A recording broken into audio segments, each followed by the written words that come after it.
حقیقت یہ ہے کہ ہمارے جیسے پڑھنے والے کے لیے یا کہیے بولنے والے کے لیے تو بہت مشکل ہوتا جاتا ہے کہ وہ جو مناسبتیں ہیں ان مناسبتوں پہ کیا کہا جائے.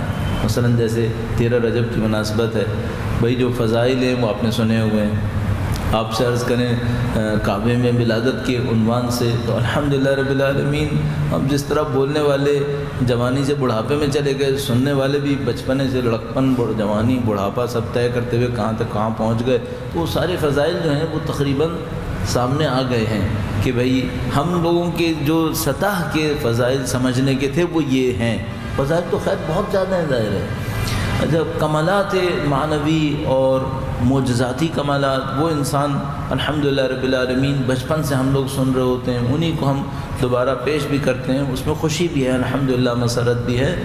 لیکن ہم سب کو ایک بات کا احساس ہے، اب دل میں کوئی تڑپ ہے کچھ اور کے لیے، اب کسک ہے آگے کیا ہے، آگے کیا ہے. تو ہم لوگوں کے لیے مسئلہ رہتا ہے کہ بھئی کیا بولنا ہے. اگر آپ اس تاریخی واقعات کو بیان کریں گے تو ماشاءاللہ الحمدللہ رب العالمین لوگ جو ہیں وہ پہلے سے ان تاریخی واقعات کو کم و بیش جانتے ہیں، تو نئے طریقے سے آپ اس کو بیان کرنے کی کوشش کریں گے. اس دوران میں ایک بات ہم جیسے لوگوں کو فوراً سمجھ میں آتی ہے، وہ یہ کہ تاریخ جب تک حال میں کام نہ آئے اور مستقبل نہ سنوارے تو پھر تاریخی علمی عیاشی رہ جاتی ہے. آپ تاریخ کہے جا رہے ہیں، نہ حال سنور رہا ہے نہ مستقبل کا منصوبہ بن رہا ہے، تو پھر یہ علمی عیاشی ہے کہ آپ اپنے حال کی مصیبتوں اور مستقبل کے چیلنجز کو چونکہ جھیل نہیں پا رہے تو آپ ان دونوں سے صرف نظر کر کے اپنے آپ کو کہاں مشغول کیے ہوئے؟ تاریخ کے اندر. تو اس معاملے میں بعض اوقات کیا ہوتا تھا کہ یہ جو تھوڑے سے پریگمیٹک ٹائپ کے اسکالرز ہوتے ہیں، جو بہت عمل پسند قسم کے لوگ ہوتے ہیں، وہ ہم لوگ جیسے ہی ہسٹری بیان کرنے لگتے ہیں تو وہ لوگ اس کے اوپر بفر جاتے ہیں، وہ لوگ اس بات کو برا ماننے لگتے ہیں. تو مجھے یاد ہے اس ٹائپ کے ایک اسکالر تھے، ایک دفعہ میں نے حضرت موسیٰ علیہ السلام کا ایک واقعہ بیان کیا ایک مجلس کے اندر، تو میں اترا تو مجھ سے کہنے لگے دیکھو میاں، مجھ سے بہت سینئر تھے، کہنے لگے دیکھو میاں یہ لیگیسیز جو ہے نا یہ زیادہ مت دہراؤ، زندگی سنوار لو کسی طریقے سے، تم لوگ لیگیسیز میں پڑے رہتے ہو. اچھا یہ بات ان کی ایک لحاظ سے صحیح ہے، ایک لحاظ سے شاید صحیح نہ بھی ہو کہ بھئی اگر ہم تاریخ سے نہیں سیکھیں گے تو آگے کیسے جائیں گے پھر. لیکن مسئلہ یہ کہ آپ تاریخ سے سیکھیں اور تاریخ ہی میں بیٹھے رہیں، یہ بہت بڑی ناانصافی ہے. آپ کو آگے کے لیے جانا پڑے گا. ایک بڑا چیلنج جو اس طرح کی تاریخوں میں آتا ہے وہ یہ آتا ہے کہ بھائی آپ پیچھے سے سنائیں لیکن حل آج کو کریں اور بلکہ مستقبل کو حل کرنے کی کوشش کریں. ایک یہ معاملہ. اچھا دوسرا معاملہ یہ ہے کہ آج کی دنیا ہے بھی اسی قسم کی. آپ ایک دعویٰ کر رہے ہیں نا کہ 1400 سال پہلے ایک شخصیت آئی جس نے یہ کیا. دنیا والے کچھ جائیں گے سرچ کریں گے کہ واقعاً کیا یا نہیں کیا. اکثر لوگ کچھ نہیں کریں گے، اکثر لوگ نہیں کریں گے. کیوں؟ آج کی دنیا میں سب سے بڑا دعوے کا ثبوت عمل میں اس کا اظہار ہے. آپ کو اس پر عمل کرنے سے کچھ ملا ہے تو وہ کہتے ہیں پھر قبول، اور اگر عمل کرنے سے کچھ نہیں ملا یا آپ نے عمل ہی نہیں کیا تو پھر وہ کہتے ہیں یہ ایک دعویٰ ہے، پھر یہ ایک دعویٰ ہے. اب میں عیسائیوں کی طرف سے ایک مثال عرض کر دیتا ہوں. مثلا صاحب آپ چند عیسائی حضرات کے سامنے دیکھیں، حضرت عیسیٰ علیہ السلام کے ماننے والوں کے درمیان بیٹھے ہوئے اور آپ نے ان کے معجزات کو تذکرہ کیا کہ وہ پانی پہ چلتے تھے. ٹھیک ہے، بالکل صحیح ہے. آپ نے معجزہ تذکرہ کیا کہ وہ شفا دیتے تھے حضرت عیسیٰ علیہ السلام، بالکل صحیح ہے. آپ نے معجزہ تذکرہ کیا کہ وہ چھپی ہوئی چیزوں کو بتا دیا کرتے تھے، یہ بات بھی بالکل صحیح ہے. پانی کے علاوہ باقی سارے معجزات قرآن کریم کے اندر بھی لکھے ہوئے ہیں، صحیح ہے. اب وہاں پر اس ٹائپ کا اس دور کا ایک آدمی بیٹھا ہوا ہے، وہ کہتا ہے ٹھیک ہے یہ باتیں ساری صحیح ہیں، تم مجھے ایک بات بتاؤ، تم میرے معاشرے کی بیماریوں کو حل کر سکتے ہو؟ یہ کر سکتے ہو یا نہیں کر سکتے؟ تو میں مان لیتا ہوں. اور اگر یہ نہیں کر سکتے تو جتنے دعوے تم کر رہے ہو دوسرے لوگ بھی کچھ اور لوگوں کے بارے میں اتنے ہی دعوے کر رہے ہیں. اب دور یہاں پہ ہے، اس کو ہم کیا تعبیر کریں گے؟ یہ نہیں کہنا چاہ رہے کہ معجزے بیان نہیں ہونے چاہیے، بیان ہونے چاہیے، لیکن جو دور ہے وہ کیا ہے؟ وہ ہے پروڈکٹیوٹی کا. آپ ایفیشنسی ثابت کریں، یعنی میں امپلیمنٹ کرتا ہوں ایفیشنسی کیسے ثابت کریں؟ آپ مولا امیر المومنین کے ماننے والے ہیں، بالکل صحیح ہے، الحمدللہ رب العالمین، ان کے نام پر درود بھیجے گا، محمد وآل محمد صلی علی محمد وآل محمد وعجل۔ آپ کے پاس ان کی تعلیمات میں سے آج کی دنیا کو دینے کے لیے کچھ ہے؟ آپ نے کہا ہاں ہے، بس یہ لے کر آئیں۔ آج کی دنیا کو دینے کے لیے کیا چیز ہے؟ اگر آپ ان کے سامنے تذکرہ کریں گے جنگ نہروان، جنگ صفین، جنگ جمل، ان کو اس میں انٹرسٹ نہیں ہوگا۔ انٹرسٹ اس بات میں ہوگا آج کی دنیا میں دینے کے لیے کیا چیز ہے آپ کے پاس۔ اب میں ایک جملہ دہراتا ہوں، یہ جملہ ایک مولا امیر المومنین کا فرمان ہے، آپ نے، ہم نے بھی کافی لوگوں نے سنا ہوا ہے، اکثر لوگوں نے سنا ہوا ہے۔ ایک سافٹ ویئر موبائل کے اوپر تھا جس کے اندر ایسی چیزیں آتی تھیں، کوئی بے تکی کوئی تک والی، اس کے اندر بالکل لبرل فارم جس کو کہتے ہیں، اس کا کوئی دین سے کوئی تعلق نہیں ہے، وہاں پہ کبھی کوئی عمارت کی تصویر آ گئی، کبھی کوئی کھیل کے بارے میں بتا دیا، کسی مظلوم کے بارے میں بتا دیا۔ ایک دن میں نے دیکھا اس نے یہ قول لگایا تھا امیر المومنین کا، نیچے امیر المومنین کا نام لکھا ہوا تھا، بغیر القاب کے، البتہ نام لکھا ہوا، اوپر کون سا قول ہے وہ لکھا تھا، تم اپنے بچوں کی تربیت اس انداز میں نہ کرنا جس میں تمہاری تربیت ہوئی ہے، تمہارے بچے تم سے اگلی نسل کے لیے بنے ہیں۔ اپنے بچوں کی تربیت اس انداز میں نہ کرنا جس انداز میں تمہاری تربیت ہوئی ہے۔ کیوں؟ تمہاری تربیت ہوئی تھی، مثلا میں اپنے آپ کو کہتا ہوں 67 سے شاید آج ہی کی رات تک کے لیے، اور جو تمہارے بچے بنے یہ کب کے لیے بنے؟ یہ بنے 91 سے آگے کے لیے۔ 30 سال کا تو فرق ہو گیا نا۔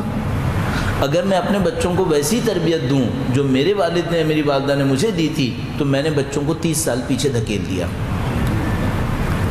اچھا، یہ جو مولا کا فرمان ہے، اس کو ہم ٹیکنیکلی کیا تعبیر کریں گے؟ اس کو ہم کہیں گے امام نے ایجوکیشن میں جنریشن گیپ کی اہمیت کو بیان کیا ہے۔ ایجوکیشن میں جنریشن گیپ کو بیان کیا ہے۔ اچھا، اب میں ایجوکیشنلسٹ سے پوچھ سکتا ہوں کہ بھئی آپ یہ بتانا کہ آپ کے پاس جنریشن گیپ کا کانسیپٹ کب آیا تھا؟ آپ کے پاس کانسیپٹ ہارڈلی 60-70 سال میں آیا ہے، اور امیر المومنین کب دے رہے تھے؟ 1400 سال پہلے۔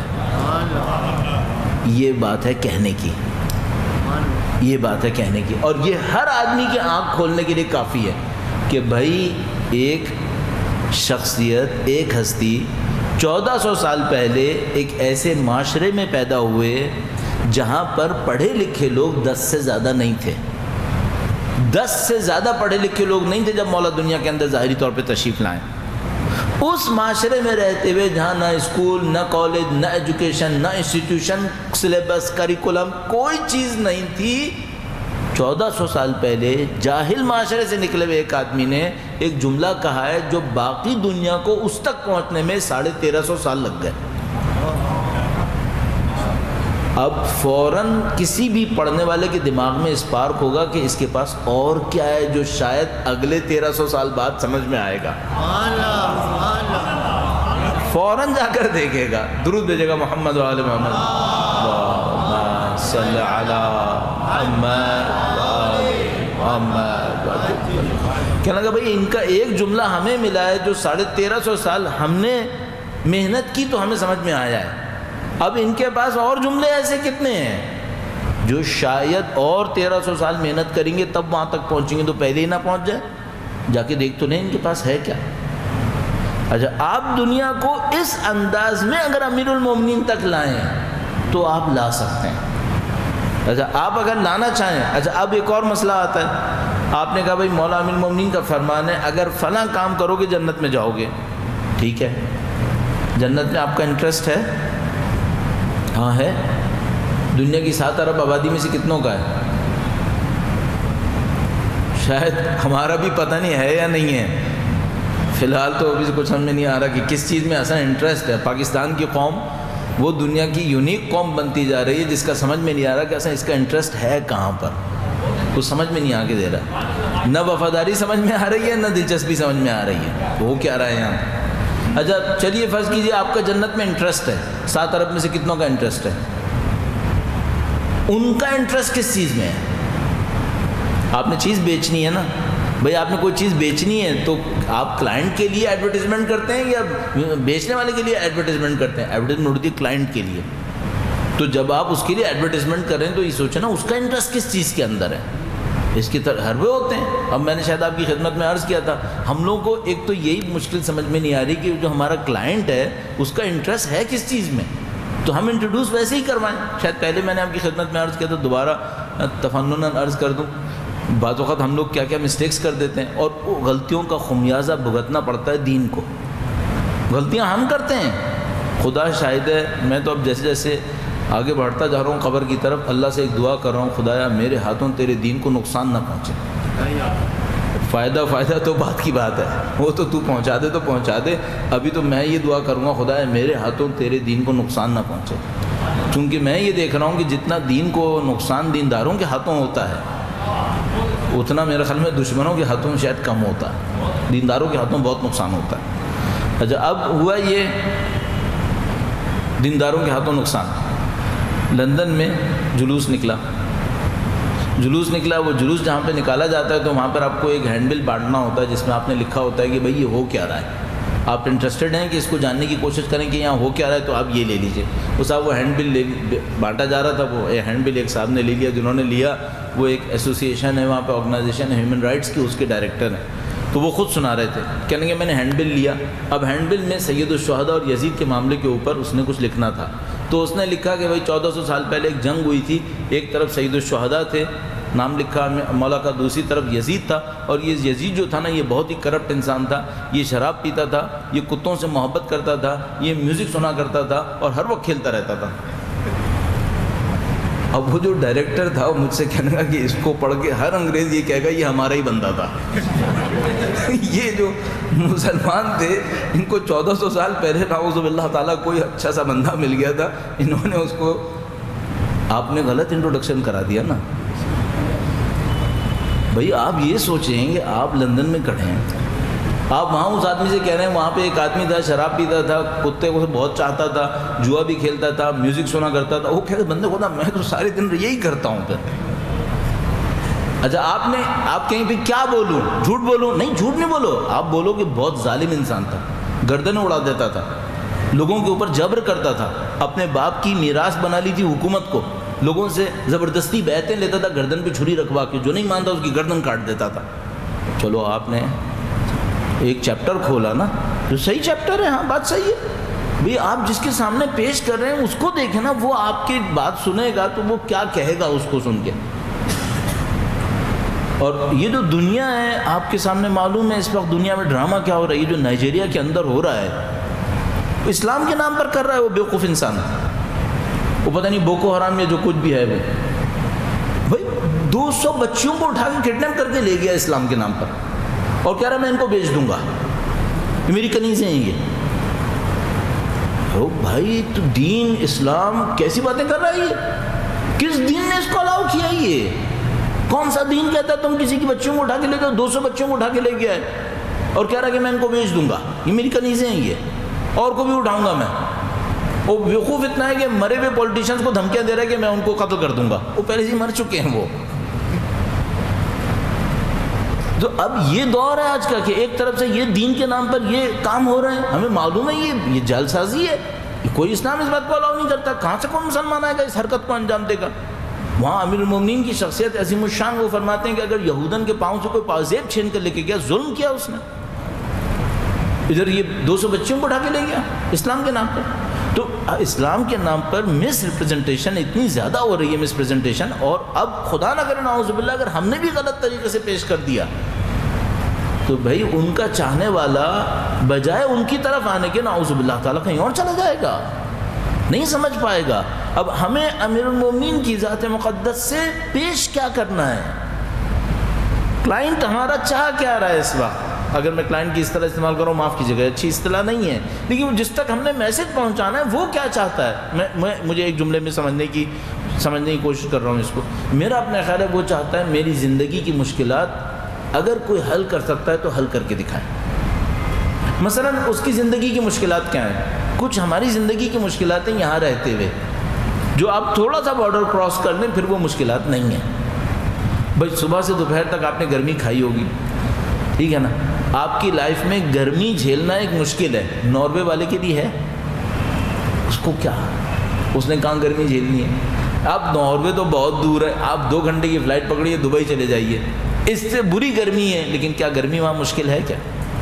نہیں ہے, معاملہ ختم ہو گیا. تو یہ مشکل نہیں ہے. آپ کہیں گے بھئی ہماری مشکل یہ ہے کہ ہم یہاں سے اپنے گھر تک جانے لگیں گے تو ہمیں سوچنا پڑے گا سیکیور ہے یا نہیں ہے. سیکیورٹی آپ کی ایک مشکل ہے, واقعاً ہر جگہ یہی مشکل ہے. نہیں, وہاں یہ مشکل نہیں ہے, وہاں کچھ اور مشکل ہے. اصل کچھ ابھی ایسے ہم لوگ تو بیچارے کراچی کے رہنے والے ہیں نا, مظلوم قوم. ایک دن میں جا رہا تھا, پتہ نہیں انگلینڈ میں تھا کہاں پہ تھا, اس وقت گارڈ نہیں رکھتا تھا, علناً بول رہا ہوں, لائسنسڈ اپنے پاس رکھتا تھا. تو یہاں پہ پاکستان کراچی میں صورتحال ایسی خراب ہو گئی تھی, تو میں لائسنس اپنے پاس رکھتا تھا, لائسنس جو کچھ بھی ہونا چاہیے جس کو آپ لوگ سامان کہتے ہیں. تو وہ جناب علی اس میں یہ ہوتا تھا, کہیں پاکستان سے باہر کہیں جا رہا تھا, تو وہ جس گاڑی میں بیٹھا تھا اس کے برابر میں اچانک ایک بائک یوں آئی, تو میں نے فوراً ہاتھ یہاں مارا. اس کے بعد میں سوچنے کا یار یہ کہیں اور ہے, پاکستان نہیں ہے, آپ مطمئن رہیے یہاں کچھ نہیں ہونے والا. ہمارے پاس یہ ایشوز ہے, یہ ہماری مینٹیلٹی ہو گئی ہے. ہم اس دور میں اس طرح زندگی گزارے ہیں, ہر جگہ یہ نہیں ہے, وہاں مسائل کچھ اور ہیں. ہماری مشکلات پانی, بجلی اور نہیں معلوم سیکیورٹی اور اس طرح کی چیزیں بن گئی ہیں, کیونکہ ہم ٹریپ کر دیے گئے نا. لیکن ہمیں یہ دیکھنا پڑے گا ادھر مشکل کیا ہے لوگوں کے سامنے, جن کے سامنے ہم پیش کرنے والے ہیں ان کی مشکل کیا ہے. ان کی بھی ایک مشکل ہے جو ہماری بھی ہے, ہم تو بیچارے اس میں ٹریپ ہوئے ہیں تو اس پہ توجہ ہی نہیں دے پا رہے. جو بہت بڑی مشکل ہے وہ یہ کہ خوشی کیسے ملتی ہے. ہم تو نہ ہونے پر سمجھ رہے ہیں نا کہ خوشی نہیں ہے, چونکہ نہیں ہے. اس کے پاس ہوتے ہوئے اس کے سامنے پرابلم ہے کہ اب خوشی کیوں نہیں ہے. ہمارے پاس تو نہیں ہے نا, تو ہم سمجھ رہے ہیں چونکہ نہیں ہے, پانی نہیں ہے, بجلی نہیں ہے, گرمی چل رہی ہے, روزگار نہیں ہے, امنیت نہیں ہے, تو خوشی نہیں ہے. تو ہم کہتے ہیں چلو پرابلم سالو ہو گئی, چونکہ یہ چیزیں نہیں ہیں تو خوشی نہیں ہے. جب یہ چیزیں آئیں گی تو خوشی آ جائے گی, اس خواب میں ہم چل رہے ہیں. اچھا, جس کے پاس یہ سب کچھ ہے اس کے پاس ان کے پیچھے بھاگنے کا ٹائم ختم ہو چکا ہے, اس نے لے لیا سب کچھ, اب خوشی کیوں نہیں ہے. یہ پرابلم اس کی سالو ہونی چاہیے. ایک اور مشکل بھی ہے بھئی, ایک زمانے میں تھا لوگوں سے یہ کہا گیا کہ اگر انڈسٹریل ریولوشن آ جائے گا نا, پروڈکشن زیادہ ہو جائے گی تو دنیا سے ظلم ختم ہو جائے گا.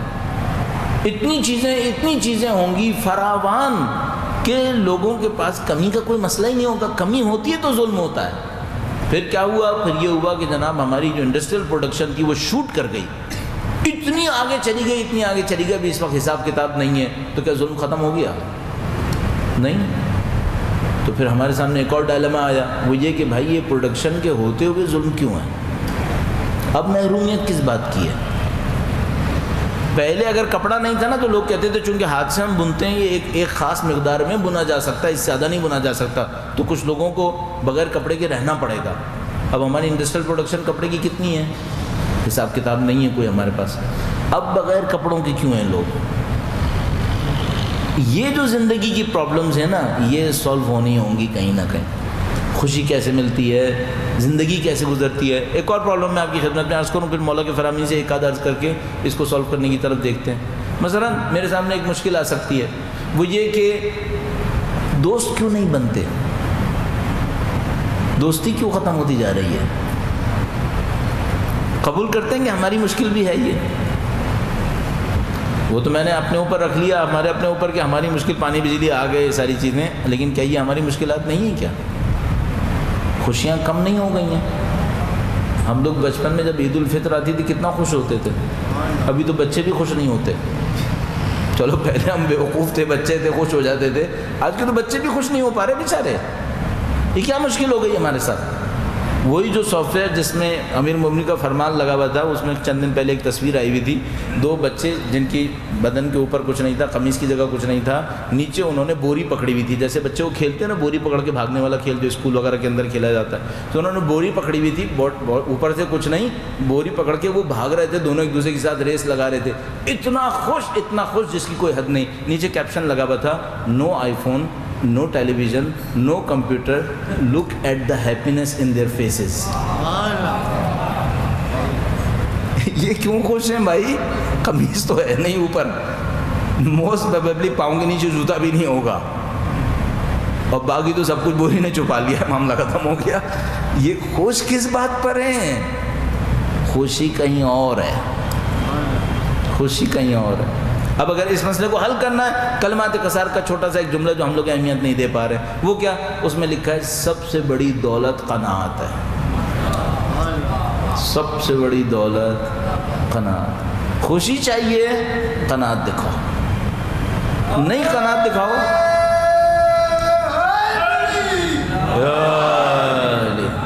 بھاگ بھاگ کے تھک گئے۔ جب بھاگ بھاگ کے تھک جاؤ نا، پھر آگے امیر المومنین کا فرمان پڑھنا، بھائی چیزوں میں خوشی نہیں ہے، قناعت میں خوشی ہے۔ کم کم پر مطمئن ہو جاؤ، اس میں خوشی ہے۔ اچھا دوست کیوں نہیں بنتے؟ امام فرماتے ہیں توقعات کم کرو، تمہارے دوست بڑھ جائیں گے۔ کیوں ایکسپیکٹیشن بڑھائی ہوئی ہیں؟ میں نے تم سے، تم نے مجھ سے، اس نے اس سے، سب نے ایکسپیکٹیشنز بڑھائی ہوئی ہیں، توقعات بڑھائی ہوئی ہیں۔ توقعات بڑھاؤ گے دوست نہیں رہیں گے۔ ایک اور جملہ ارشاد فرمایا حریص آدمی کا کوئی دوست نہیں ہوگا۔ حریص، حرص کرنے والا، گریڈی، حرص رکھتا ہے ہر چیز کے اوپر، لالچ رکھتا ہے، فرمایا اس کا کوئی دوست نہیں ہوگا۔ حرص مت کرو، حریص آدمی ذلیل ہو جائے گا۔ اس طرح یہ جو چھوٹے چھوٹے جملات تھے نا، میں جب طالب علم تھا مجھے ان کی اہمیت سمجھ میں نہیں آتی تھی۔ بہت دفعہ ایسا ہوتا تھا، مثلا ٹیچرز کہتے تھے نہج البلاغہ پڑھو، نہج البلاغہ پڑھو، تو اب میں نہج البلاغہ کیا پڑھتا، میں اٹھاتا تھا کلمہ قصار دیکھتا تھا، چھوٹے چھوٹے جملے لکھے، ہم کہتے تھے اس میں سمجھ میں نہیں آ رہا حکمت کہاں پر ہے، اور وہ کلمات قصار لکھے اس عنوان سے کہ حکمت کی باتیں ہیں یہ، تو سمجھ میں نہیں آتا تھا کہ اس میں حکمت کیسی ہے۔ آہستہ آہستہ اب کچھ کچھ سمجھ میں آنے لگا کہ اچھا حکمت اس طرح سے بنتی ہے۔ مثلا کل ایسے ہی آپ کی جیسی محفل میں آنے کے لیے تیاری کرنی پڑتی ہے نا، تھوڑا بہت پڑھنا پڑتا ہے، تو پڑھنے کی خاطر نہج البلاغہ اٹھایا، پھر دائرے مناسبت تھی، اب کلمات قصار پڑھتا رہا۔ کلمات قصار میں 30 نمبر مفتی جعفر حسین صاحب اعلی اللہ مقامہ کی ترتیب میں، اس میں امام نے فرمایا تھا ایمان کے 4 ستون ہیں، ایمان کے 4 ستون ہیں۔ کون کون سے ہیں؟ صبر، یقین، عدل، جہاد۔ صبر، یقین، عدل، جہاد، یعنی اگر کسی کے اندر یہ 4 ہوں گے تو اس کا ایمان پختہ ہوگا۔ اس کے بعد فرمایا پھر صبر کی بھی 4 شاخیں، پھر فرمایا یقین کی بھی 4 شاخیں، پھر عدل کی بھی 4 شاخیں، پھر جہاد کی بھی 4 شاخیں۔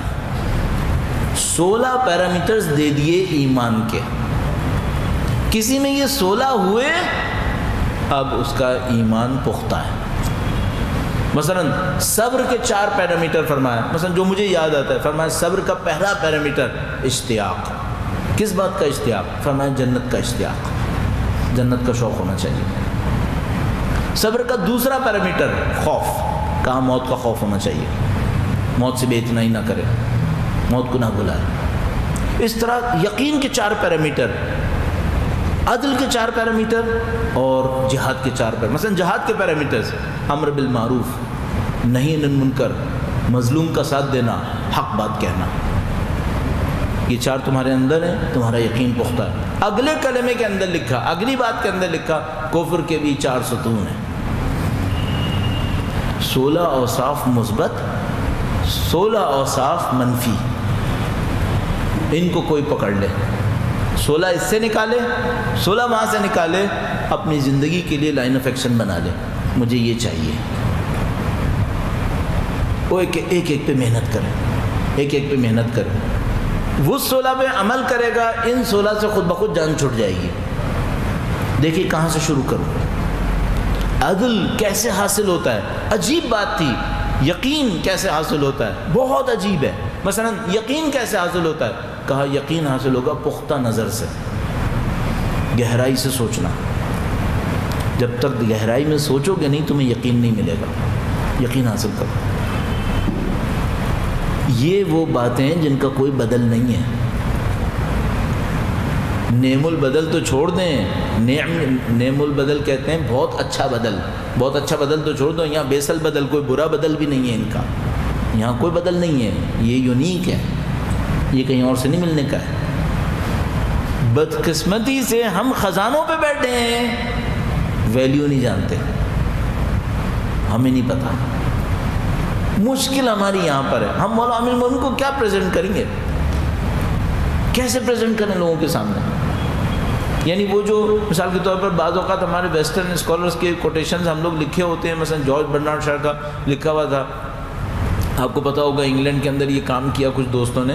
انہوں نے کیا کیا کہ سید الشہداء کے بارے میں جو بڑے بڑے دنیا کے لوگوں نے کہیں تھی باتیں، ان کو بہت بڑے بڑے پوسٹرز بینرز بنا کر انگلینڈ کی لندن کی میٹرو اسٹیشنز کے اوپر اور بس اسٹیشنز کے اوپر بورڈز ہائر کر کے اس پہ لگا دیا انہوں نے. بڑا جناب عاشور میں منظر ہی کچھ اور، وہاں پر لگتا ہے جیسے پورا لندن جو ہے وہ سید الشہداء کے نام سے جگمگا رہا تھا ایک معنی میں. خرابیاں ظاہر ہے اس شہر کی علیحدہ. تو اس میں مثال کے طور پر جارج برنارڈ شاہ کا وہ ایک مشہور جملہ شاید وہاں پہ لگا تھا یا نہیں لگا تھا، لیکن بہرحال اس طرح کا تھا کہ اگر ہمارے پاس حسین جیسا ہوتا تو پوری دنیا عیسائی ہوتی. ہمارے پاس ہوتا تو پوری دنیا عیسائی ہوتی. پھر ہمیں پریزنٹ کرنا ہی نہیں آیا، ہمیں سمجھ میں ہی نہیں آیا پیش کیسے کرنا ہے. ہم نے کیا پیش کر دیا لوگوں کے سامنے؟ ہم نے بہت ہی لو لیول پر لا کر امامت کو پیش کر دیا. اپنے ذہن کے مطابق جو سمجھ میں آیا وہ کر دیا، لیکن جو ہونا چاہیے تھا اب سمجھ میں آتا ہے نہیں، غلطی ہو گئی ہم سے. ہمیں جس لیول کے اوپر جا کر امامت کو سمجھنا تھا اور جس لیول پر جا کر امامت کو پیش کرنا تھا اس میں ہم سے کوتاہی ہو گئی. اب اسی پس منظر میں سوچئے گا وقت کے امام کو کیسے پریزنٹ کرنا ہے. کیوں؟ چونکہ اب جو سب سے بڑا چیلنج آئے گا وہ وقت کے امام کے معاملے میں آئے گا.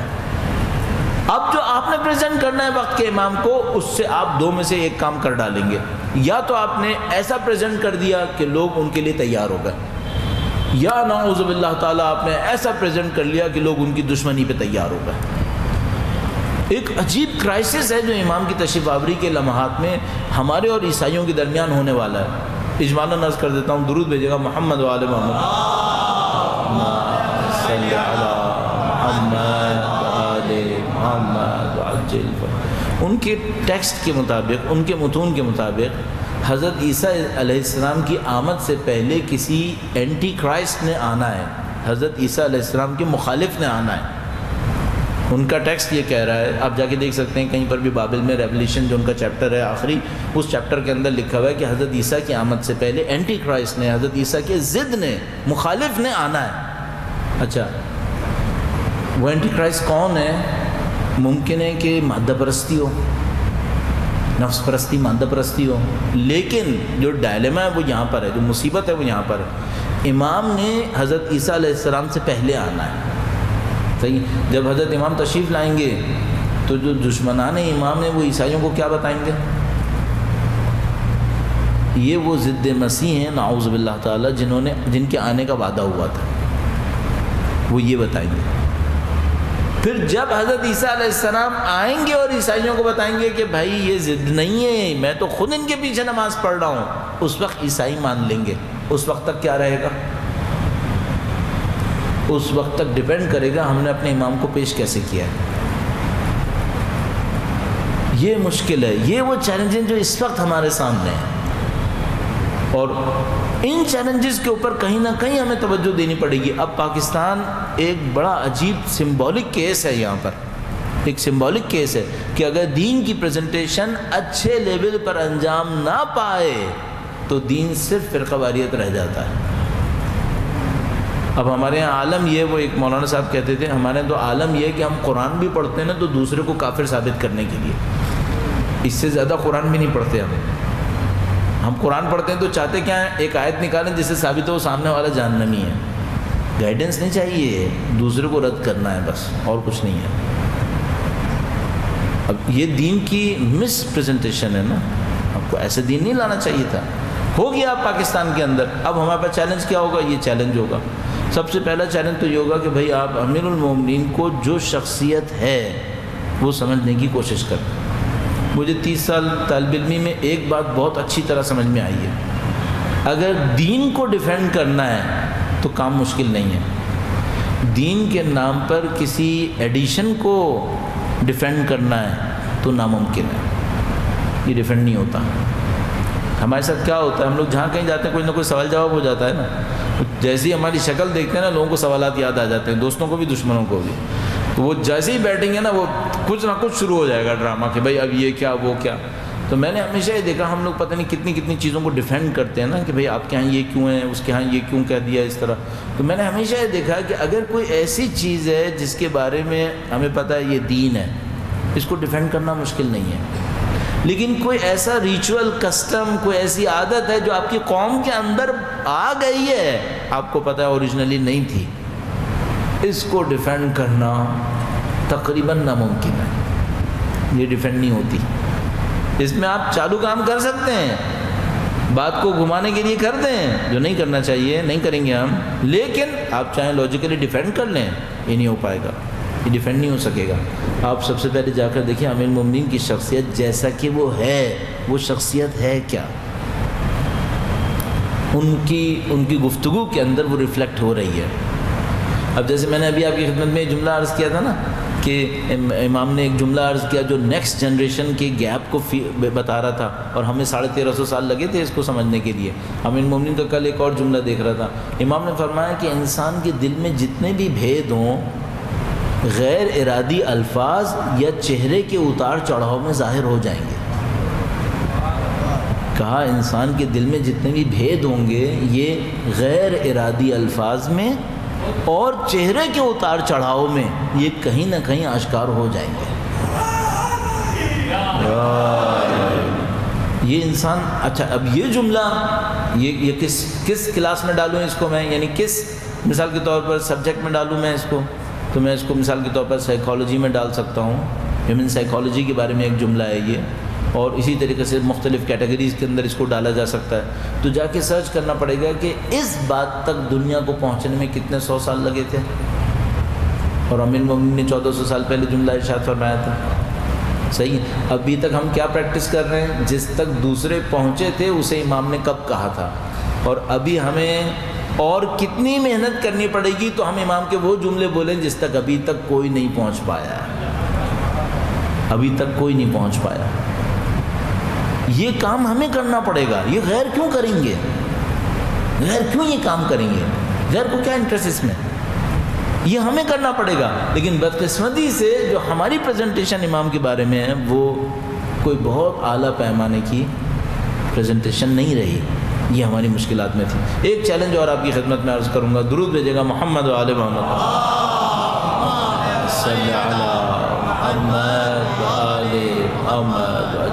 ایک تو چیلنج یہ ہو گیا کہ بھائی آپ نے جو چیز پک کی ہے تاکہ لوگوں تک پہنچائیں وہ آپ نے کیا پک کیا ہے. ایک اور مسئلہ بھی ہے، وہ کیا ہے؟ آپ نے جو بھی پک کیا ہے اس میں سے عمل کتنے پہ کیا ہے؟ یہ دوسرا چیلنج. ٹھیک ہے آپ کا انتخاب حسن انتخاب تھا، آپ نے امام کے بیش بہا کلمات میں سے، علم بے بہا میں سے کچھ نکالا اور پیش کیا. دوسرا چیلنج یہ آئے گا جو کچھ بھی پیش کرو یہ بتاؤ عمل کیا کیا ہے. کیوں؟ سب سے پہلے وہ یہ دیکھے گا تمہیں اس سے کیا ملا. تم جو مجھے بیچنے آئے ہو تمہیں اس سے کیا ملا. میں یہ لطیفہ بہت سناتا ہوں ایسے ہی مذاق کی خاطر. وہ جناب علی مجھے یاد ہے بچپن میں ہماری یہ ڈائجسٹ وغیرہ بہت مشہور ہوا کرتے تھے. جس گھر ڈائجسٹ بھرے پڑے ہوتے تھے. اچھا ہم لوگ کیا کرتے تھے، وہ ڈائجسٹ میں سے کارٹون اور لطیفے ستھرا کرتے تھے کہ بھئی اس میں کارٹون کیا لکھا ہے، لطیفہ کیا لکھا ہے.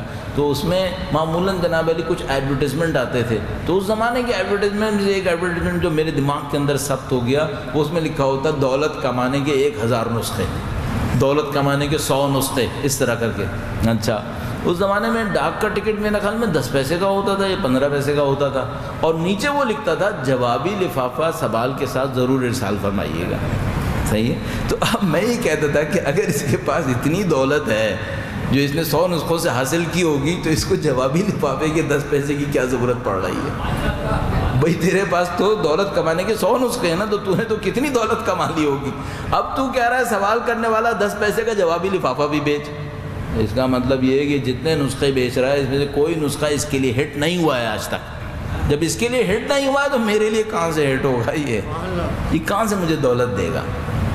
آپ سے میں کہوں دنیا اور آخرت کی سعادت کے لیے فلاں محفل میں تشریف لائیے، اور اس کے بعد میں آپ سے کہوں اور اس کام میں میرے لیے تعاون ضرور کیجیے گا. تو پوچھنے والا پوچھ سکتا ہے کہ بیٹا یہ بتاؤ یہ دنیا آخرت کی سعادت تو بعد میں نصیب ہوگی، دنیا کی سعادت تمہیں کیوں نہیں ملی ہے ابھی تک؟ تمہیں کیوں بھیک مانگنی پڑ رہی ہے؟ نعوذ باللہ تعالیٰ. بعض کا انداز غلط ہو جاتا ہے، اس خاطر میں نے عرض کیا. بھائی اس طریقے کو ہمیں سوچنا پڑے گا. اگر دین کارآمد ہے سب سے پہلے کس کو فائدہ دے؟ جو دین دے رہا ہے. جو دین دے رہا ہے اس کو فائدہ دے, اور اس کے بعد پھر آگے بات بنے گی. کوئی بات نہیں, ایمرجنسی ہو گئی ہوگی, خدا مشکل کو حل کرے انشاءاللہ. درود بھیجیں محمد والے صلی اللہ علیہ. تو سب سے پہلے ہمیں دین کا فائدہ ہونا چاہیے. اب ہمیں کیا کرنا چاہیے؟ 13 رجب کی شب مجھے کام سوچنا ہے, مجھے کام کیا کرنا چاہیے. ایک کام میں آپ کی خدمت میں عرض کر چکا ہوں, وہ جو 30واں کال تھا, کال نمبر 30, اس کو جا کے پڑھ لیں. دیکھیں میرے اندر کیا پارٹ, کون سا پارٹ ہے جو مسنگ ہے. جو مسنگ پارٹ ہے اس میں سے کسی ایک کا سلیکشن کر لیں, اس کے اوپر کام کرنا شروع کریں. اچھا, جب آپ نے ایک اپنے اندر اضافہ کر لیا امیر المومنین کی تعلیمات کے مطابق, آپ کی زندگی بہتر ہونی چاہیے نہیں ہونی چاہیے؟ ہونی چاہیے. فیل کریں بہتر ہوئی یا نہیں ہوئی, فیل کریں بہتر ہوئی یا نہیں ہوئی, تاکہ آپ کا اندر کا یقین امیر المومنین کے کلمات کے اوپر بڑھے. اندر کا یقین بڑھنا بہت ضروری ہے. یہ اندر کا یقین نہیں بڑھے گا نا اگر علم کے اوپر, تو علم فائدہ نہیں دیتا ہے. پھر اس کا بڑھنا بہت ضروری ہے. پھر میں یاد دلاتا ہوں, مجھے 30 سال ہوئے طالب علم بنے ہوئے, میں نے تجربے کیے تھوڑے بہت, زیادہ نہیں کیے. میں اس وقت 100% اطمینان سے کہہ رہا ہوں, یہ دین زندگیاں بدل دے گا. 100% کانفیڈنٹ ہوں اس پہ, یہ دین زندگیاں بدل دے گا اگر اس دین پہ لوگ عمل کر لیں. میں نے تجربے کیے اپنی ذات کے اوپر. ایک جملہ پک کیا, اس پہ عمل کیا, دیکھا بھائی اس سے کچھ ملتا ہے یا نہیں ملتا ہے. پھر دیکھا جو ملتا ہے اس کی ورتھ ہے یا نہیں ہے. اپنی زندگی کو جو چھوڑا بہت میں نے کام کیا, میں نے دیکھا بہت ورتھ ہے. ایک ایک جملہ پکڑو, کام کرو, کام کرو, اس کی ورتھ ہے. اچھا, ایک بات اور بھی سمجھ میں آئی, الٹا کرو گے بہت سزا ملے گی, زندگی بچا نہیں سکو گے. جو کچھ عزیز ہے ہاتھ سے نکل جائے گا, ہاتھ سے نکل جائے گا. اور اتنی خاموشی سے نکلے گا بہت بدبخت شخص کے لیے. جو اچھا بندہ ہوگا نا, اس کے ہاتھ سے دین کی مخالفت کرنے پہ نکلے گا اور اعلان کر کے نکلے گا کہ تو نے یہ مخالفت کی تھی نا, اس لیے میں نکل گیا. اچھے آدمی کے لیے. جو بدبخت ہوگا اس کے لیے کیا ہوگا؟ جو وہ چاہتا ہے وہ دین, وہ اس کے ہاتھ سے نکل جائے گا نافرمانی پر, اور پتہ بھی نہیں چلے گا کیوں نکلا. زندگی بھر لاٹھی پیٹتا رہے گا, یہ ہوا کیا ہے میرے ساتھ, سمجھ میں ہی نہیں آئے گا. دیندار کو سمجھ میں آ جائے گا کہ یہ دیکھو جو بلا آئی ہے نا, یہ بلا اس لیے آئی ہے تم نے فنا کام غلط کیا تھا.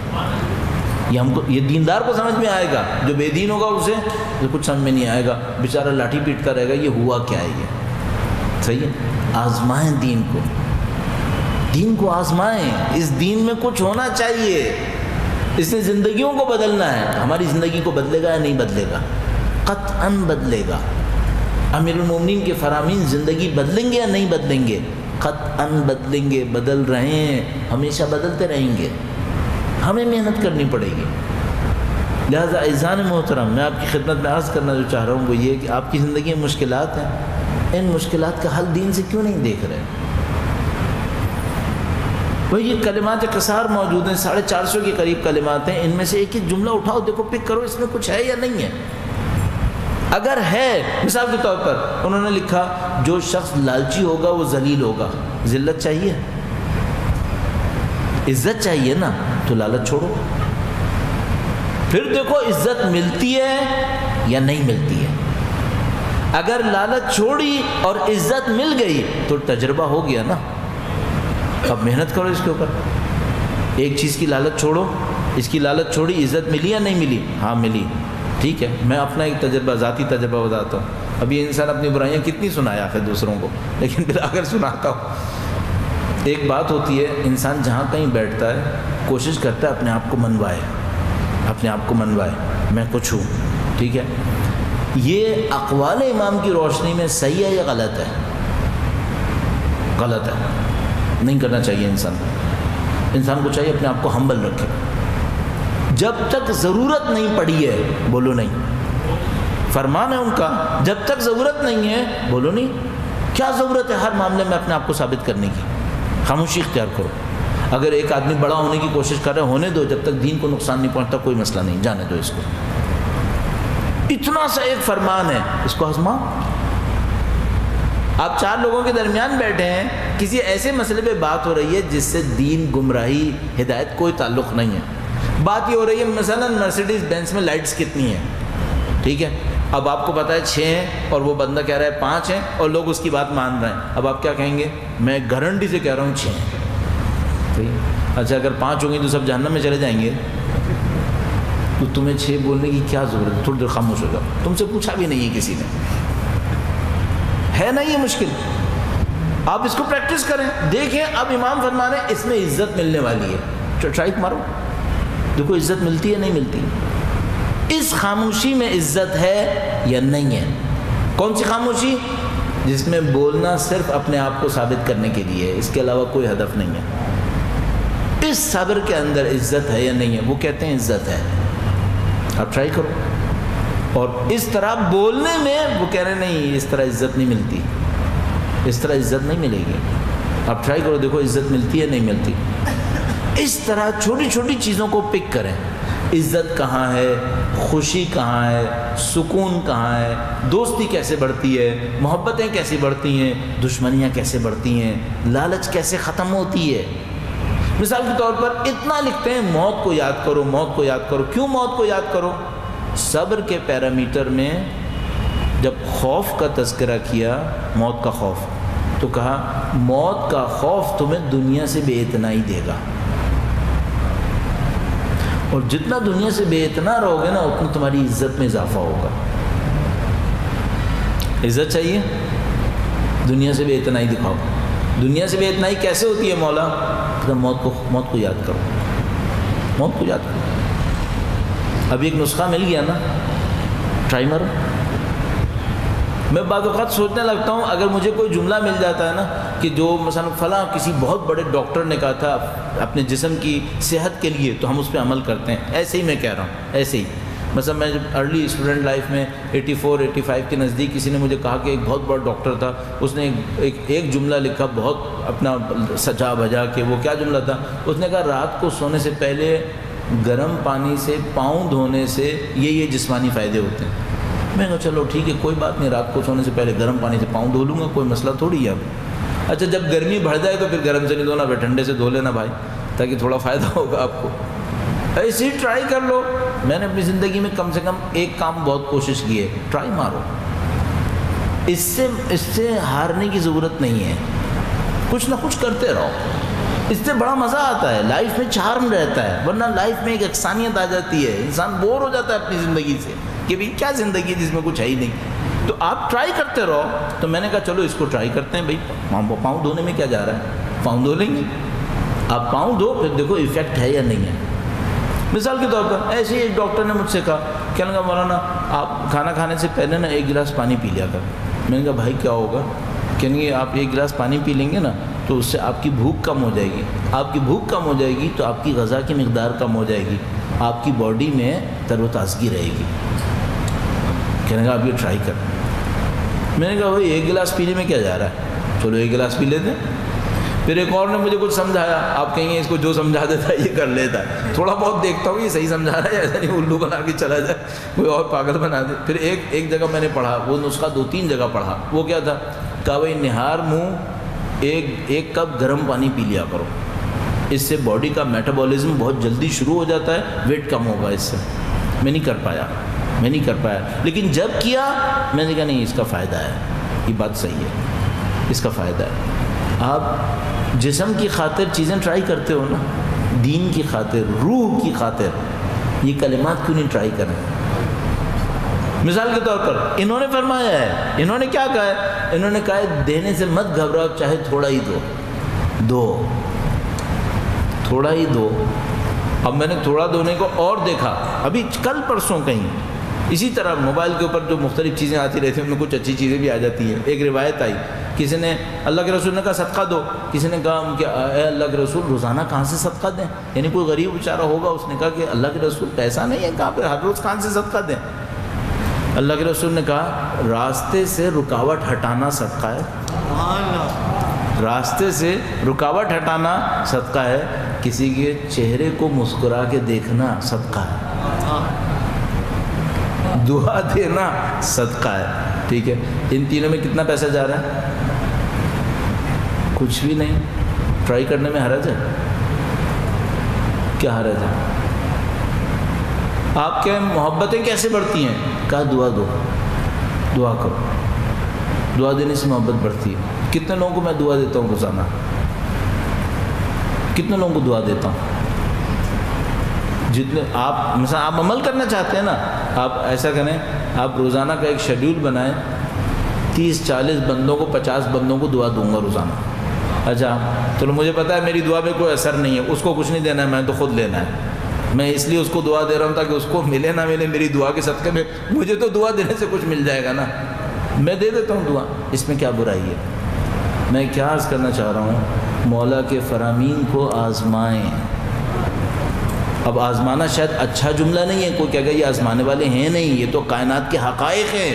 آزمانے کو اس لیے کہہ رہا ہوں تاکہ ان حقائق کی حقیقت ہمیں اور آپ کو سمجھ میں آ جائے کہ ہاں یہ حقائق ہیں۔ ایک دفعہ سمجھ میں آ جائے گی پھر ہمارے لیے معاملہ آسان ہوگا۔ تو اسائنمنٹ کیا رہے گا؟ اسائنمنٹ یہ رہے گا کہ بھائی کلمات قصار پڑھتے رہیے، جو 2-3 میں نے آپ کی خدمت میں عرض کی ان میں سے کوئی پسند آ جائے، اتنی چند باتیں آپ کی خدمت میں عرض کی، ان میں سے کوئی بات آپ کو سمجھ میں آ گئی ہو، اس ایک کو پکڑ لیں، اس ایک کو پکڑ لیں، اس پہ عمل کریں۔ عمل کرنے کے بعد دیکھیں اس سے زندگی میں کوئی بہتری آتی ہے یا نہیں آتی۔ میں اپنی زندگی میں جن باتوں سے سب سے زیادہ سکون اور اطمینان کے ساتھ کہتا ہوں ہاں یہ حقائق بہت بڑی حقیقت ہے، وہ یہ کہ انسان اپنی زندگی میں دینے کی ٹھان لے، بس دینا دے بات کی بات ہے، دینے کی ٹھان لے۔ ٹھان لے کا مطلب کیا ہے؟ ارادہ کر لے، بس اتنا کر لے، یہ سوچ لے میں دینے والا ہوں، میں لینے والا نہیں ہوں، بس اتنا سوچ لے اور اس کے اوپر محنت کر لے۔ جو آپ کو جو کچھ ملنا ہے وہ اللہ نے دینا ہے، مت گھبرائیں، دینے کی ٹھان، ہر موقع پر یہ سوچیں کیا دے سکتا ہوں، جو بہترین آپ دے سکتے ہیں نا اسے تھوڑا سا دے دیں۔ ابھی کوئی مجھ سے کہے کہ بھئی ہمارے پاس تو اسکالرشپ بہت کم ہوتا ہے، مثلا میں اسٹوڈنٹ ہوں، میرے پاس پاکٹ منی بہت کم ہوتا ہے، کوئی کہے میری تنخواہ اتنی کم ہوتی ہے، میرے گھر رہنے نہیں چلتا، تو میں اس سے کہوں گا کہ بھئی چلو آج کے جیسے حساب میں تمہاری تنخواہ بہت کم ہے، 10 روپے صدقہ دے سکتے ہو، 10 روپے دے دو۔ اور پھر وہ جو صدقے تھے جن کے اندر دینے کے لیے روپیہ نہیں چاہیے تھا، ٹیڈی پیسہ نہیں چاہیے، جو میں نے اتنی مسائل آپ کی خدمت میں عرض کیے، موارد عرض کیے، وہ تو سب دینے والے تھے نا، یہ دینا شروع کر دو، پھر دیکھو زندگی میں کیا اثر پڑتا ہے۔ اور آپ کی خدمت میں طالب علم ہونے کے ناطے عرض کر رہا ہوں، میں نے اپنی زندگی میں آزمایا ہے الحمدللہ رب العالمین، کچھ چیزوں کو میں نے دیکھا نہیں، اس سے بہت بہت عجیب و غریب اثر ہے۔ اب اسے مت گھبرائیں، دینے کی ٹھانیں، دینے کی ٹھانیں، اور جو کچھ سمجھ میں آتا ہے یہ حق ہے بول دو۔ پھر جو طاقت ملنی ہے بہت بڑی ہے، کاش یہ فارمولہ میرے جیسے نااہل لوگ بھی عمل کر ڈالیں۔ جو سمجھ میں آتا ہے نا حق ہے، کسی نہ کسی ٹون میں بول دو، جس کو حق بولنے کی عادت ہو گئی اس کے سننے والے کان خدا خود بنا دے گا، یہ مسئلہ نہیں ہے۔ ہمیں ڈر ہوتا ہے کہ اگر میں نے حق بولا نا تو سننے والے نہیں سنیں گے، نہیں، وہ سننے والے کان خدا بنائے گا، وہ ہماری ذمہ داری نہیں ہے، ہمیں حق بولنا چاہیے۔ اچھا میں کہہ رہا ہوں پوری طاقت سے نہیں بول سکتے، تھوڑا تھوڑا سا بول دو، کم سے کم خدا کے سامنے پہنچو تو حق چھپانے والوں میں سے نہ کہلائیں۔ یہ کہلائیں گے کہ بھائی حق بولا لیکن تھوڑا بولا، تو کم سے کم یہ تو نہیں ہوگا کہ حق چھپایا۔ تو میں کہتا تھا بعض اوقات مذاق میں، آخری بات عرض کر رہا ہوں، آپ کو بہت زحمت دی، کہ مثلا کسی نے کہا کہ یہ بات اگر کہہ دی نا تو بہت برا ہوگا، تو میں کہتا تھا نہیں کہیں گے نہیں، ہم اس کو لکھ دیں گے، ہمارا معاشرہ پڑھتا نہیں ہے، یہ لکھ دیں گے تو لکھ کے دیکھو کون پڑھ رہا ہے، لیکن کم سے کم ہماری ڈیوٹی بھی ختم ہو جائے گی کہ چلو ہم نے تو اپنا کام کر دیا۔ تو آپ میں پوری طاقت نہیں ہے، پورا جذبہ وہ جسے کہتے ہیں ہمت نہیں ہے، تو تھوڑے سے کو بول دو، لیکن ایسا نہ ہو کہ بالکل ہی 100% چھپا کے بیٹھ گئے۔ میں نے آخری بات کہی تھی، معذرت کے ساتھ عرض کر رہا ہوں، آپ سن رہے ہیں اس خاطر میری ہمت اور بڑی، آپ تھوڑا ادھر ادھر گردنیں گھمائیں تو پھر میں فوراً ختم کر دوں گا۔ وہ اس میں آخری بات واقعہ نا، اس کو ختم کرنے کی خاطر اس کو بہت آپ کا ٹائم لے لیا۔ طالب علمی میں، شروع طالب علمی میں، ابھی بھی طالب علم الحمدللہ رہنا چاہیے، شروع طالب علمی میں حدیث پڑھتا تھا، حق چھپانے والے کی سزا یہ ہے، جو حق چھپائے گا اس کی سزا یہ ہے، کتمان۔ کتمان کہتے ہیں عربی میں چھپانے کو۔ دو چیزیں کتمان کے اوپر حدیثیں آتی ہیں، کتمان الحق، کتمان السر۔ راز چھپانا حدیث میں بہت اچھا ہے، راز چھپاؤ، مثلا اہل بیت کا کوئی راز تمہیں پتہ ہے اسے چھپاؤ، مومن کا کوئی راز پتہ ہے، مومن کا عیب پتہ ہے، اسے چھپاؤ۔ کتمان سر فضیلت ہے، کتمان حق رذیلت ہے، حق نہیں چھپاؤ، حق کو آشکار کرو۔ اچھا میں پڑھتا تھا اس میں لکھا جس نے حق چھپایا اس نے یہ کیا، اس نے یہ کیا، اس کو خدا یہ سزا دے گا، اس کو یہ کرے گا۔ جس نے اپنا علم چھپایا اس کو خدا یوں سزا دے گا، یوں سزا دے گا۔ یقین مانے خدا شاہد ہے، میں روایت پڑھتا تھا، میں سوچتا تھا یہ کہ 2 رکعت نماز واجب ہے، یہ اللہ کا علم ہے، اسے کوئی بیوقوف کیوں چھپائے گا؟ اسے کیا چھپانا ہے؟ کہتے تھے حق بات بولو، حق بات بولنے میں اتنی فضیلت، اتنی بصیرت۔ تو میں سوچتا تھا 2 رکعت نماز واجب ہے، حق ہے، اس کو بولنے میں کیا مصیبت ہے؟ فلاں ایک روایت ہے اہل بیت کی، اس کو ممبر پہ جا کے بولنے میں کیا مصیبت ہے؟ جب پاکستان آ گئے، یہاں پہ زندگی گزاری، چند سال گزر گئے، تو اب سمجھ میں آیا کہ بھائی مصیبت کہاں پر ہے، بہت بڑی مصیبت ہے۔ حق بولو گے بہت برا ہوگا، دنیا کے اعتبار سے اچھا نہیں ہوگا، بہت گالیاں کھانی پڑیں گی، کبھی علنی کبھی چھپی چھپی، بہت سننی پڑتی ہے۔ حق آسان نہیں ہے، یہ بات طے شدہ ہے، حق بہت مشکل ہے، حق کو اٹھانا بہت مشکل ہے۔ روایت میں ہے ربنا ما عرفتنا من الحق فحملنا، خدایا جو حق میں سے ہم نے پہچان لیا ہے نا، ہمیں اٹھانے کی طاقت دے دے۔ ربنا ما عرفتنا من الحق، ہم نے نہیں پہچانا، تو نے ہمیں پہچانوا دیا ہے، وہ اس طرح سے لکھا ہے ربنا ما عرفتنا من الحق، جو حق میں سے تو نے ہمیں پہچانوا دیا ہے، تو نے ہمیں معرفت دے دی ہے، فحملنا، تو ہمیں اتنی طاقت دے دے ہم اس کو اٹھا لیں، وما قصرنا عنہ فبلغنا، اور حق میں سے جو ہم سے رہ گیا ہے وہ ہم تک پہنچا دے۔ بڑا متواضعانہ جملہ ہے کہ خدایا تو نے ہمیں حق دیا ہے، کچھ اٹھانے کی طاقت دے دے، اس حق اٹھانا آسان نہیں ہے، مصیبت مچتی ہے۔ وما قصرنا عنہ، اور حق میں سے جو رہ گیا ہے فبلغنا، وہ حق ہم تک پہنچا دے، کیونکہ یہ ہم نہیں کہہ سکتے کہ 100% حق ہم تک پہنچ گیا، نہیں معلوم کتنی غلط تحلیلیں ہمارے دماغ میں، نہیں معلوم کتنی غلط چیزیں ہمارے دماغ میں جن کو ہم حقیقت سمجھ رہے حق نہ ہو کر۔ یہ سب مسائل ہمارے سامنے ہیں، یہ ہمارے چیلنجز ہیں عزیزان محترم، یہ ہمارے چیلنجز ہیں۔ میں نے آپ سے عرض کیا تھا میں عید پہ آؤں گا اور شب عید شب غم میں بدل دوں گا، میرے ساتھ ہوتا یہی کہ جب بولتا ہوں تو وہ بجائے یہ کہ لوگ خوش ہو کے جائیں، لوگ بیچارے پشمردہ سے ہو کے چلے جاتے ہیں، آخر میں نوید دیتا ہوں، خوشخبری کیا ہے؟ اللہ مکار کو قبول نہیں کرے گا، لیکن سادہ دل کمزور کو فوراً قبول کر لے گا۔ میں مکاری کروں گا نا خدا کے ساتھ، مجھے قبول نہیں کرے گا، لیکن اگر میں خدا سے کہوں خدا میں تیرا کمزور بندہ ہوں، مجھ میں اتنی طاقت ہے، اسے رد نہیں کرے گا۔ آپ خدا سے مکاری نہ کریں اور خدا سے کہیں خدا تو نے کہا تھا یہ کر لے، میں نہیں کر سکا، میں کمزور ہوں، تیرا کمزور بندہ ہوں، مجھے طاقت دے دے تو میں اچھا کر دوں گا، اس سے خدا قبول کر لے گا۔ اعتراف کمزوری کو خدا قبول کر لیتا ہے۔ آپ کہو گا نا میں کمزور ہوں، میرے میں طاقت نہیں ہے، خدا سے کیا دوں؟ خدا تو طاقت دیتا نا، اس سے بڑھ کے کرتا، شاید تو نے دیے میں نے یوٹیلائز نہیں کیے، میں نے استعمال نہیں کیا، مجھے طاقت دے میں کروں۔ اور میری کمزوری بھی، اچھا وہ کہے گا میں تو تم کو دی تھی تم نے خود نہیں کیا، تو میں کہوں خدا جو کمزوری تھی نا وہ میری طرف سے تھی، میں اعتراف کرتا ہوں، تو میری کمزوری کو بھی دور کر دے، میں ناتوان ہوں، اس سے زیادہ نہیں اٹھا سکتا۔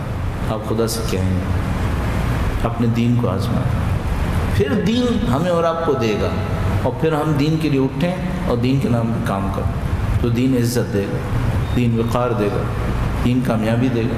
یہ مولا امیر المومنین کا پیغام ہے۔ مولا امین اور دنیا سے مت گھبرائیں، دنیا تو ہم سب کو معلوم ہے ذلیل، یہ رسوا کرنے والی جگہ ہے، بہت سارے لوگ دنیا کے نام پہ رسوا ہو جائیں گے۔ الکلام یجر الکلام، عربی میں کہتے ہیں کلام کلام کو کھینچتا رہتا ہے، تو اب اس کھینچنے کو ختم کرتے ہیں۔ یہاں پر اللہ سے دعا کرتے ہیں پاک پروردگار تجھے واسطہ محمد و آل محمد کا اس شب عید پر اس قلیل سی عبادت کو اپنی بارگاہ میں قبول فرما۔ اے پاک پروردگار مولا امیر المومنین کے نام سے منسوب یہ عید ہے، کعبے میں ولادت اور مسجد سے رخصت ہوئے، پاک پروردگار اس عظیم الشان ہستی کے نام پر ہے پاک پروردگار، ان کی نورانیت سے ہماری تمام نسلوں کو منور فرما۔ اے پاک پروردگار مولا امیر المومنین کے چاہنے والے دنیا میں نہیں معلوم کن مشکلات کو جھیل رہے ہیں پاک پروردگار، دنیا کے کس کس مقام پر کن کن مصیبتوں کو گزار رہے ہیں پاک پروردگار، اس مولا کے نام پر ان کی تمام مشکلات کو برطرف فرما۔ اے پاک پروردگار ان کے نام پر مجاہدین اسلام فتح و نصرت کے لیے کھڑے ہوئے ہیں پاک پروردگار، تیرے دین کے دفاع کے لیے، یہ مظلوم جس جگہ پہ دین کی ضرورت تھی اس کے لیے کھڑے ہیں پاک پروردگار، مولا امیر المومنین کے نام پر ان کے مجاہدوں کو فتح و نصرت نصیب فرما۔ اے پاک پروردگار ہم امیر المومنین کے چاہنے والے ہیں، ان کے راستے پہ چلنا چاہتے ہیں پاک پروردگار، تجھے واسطہ محمد و آل محمد کا ہمیں امیر المومنین کی سب سے سچے راستے پر چلنے کی سعادت نصیب فرما۔ اس راستے کے اندر جو مصیبتیں ہیں، مشکلات ہیں، پریشانیاں ہیں، آلام ہیں، اے پاک پروردگار ان تمام مشکلات کو جھیلنے کی طاقت نصیب فرما۔ اے پاک پروردگار آرزویں تیری حجت کے لیے ہیں پاک پروردگار، دعائیں تیرے حجت کے لیے ہیں پاک پروردگار۔ اے خدایا تجھے حجت خدا کا واسطہ ان کے نام کے صدقے میں جو بیمار ہیں، بے روزگار ہیں، مشکلات میں ہیں، ان تمام کی مشکلات کو برطرف فرما۔ اے خدایا دنیا اس وقت اچھی ہے جب تیری حجت کا ظہور ہے پاک پروردگار، تجھے سیدہ طاہرہ کی مظلومیت کا واسطہ، وقت کے امام کی جد ماجدہ ان کی جد امجد مولا امیر المومنین کی مظلومیت کا واسطہ، اس شب عید کا واسطہ ہے پاک پروردگار، اس کعبے کی دیوار کے شق ہونا، اس معجزے کے ظاہر ہونے کا واسطہ ہے پاک پروردگار، مولا امیر المومنین کے نام پر سید و سردار مولا اور آقا امام آخر الزماں کے ظہور میں تعجیل فرما، ان کے دوستوں کی، ان کے اعوان و انصار کی تعداد میں اضافہ فرما، ان کے دشمنوں کو نیست و نابود فرما، ہماری زندگیوں کا اختتام ان کی نصرت کی راہ میں شہادت قرار فرما۔ ربنا تقبل منا انک انت السمیع العلیم بجاہ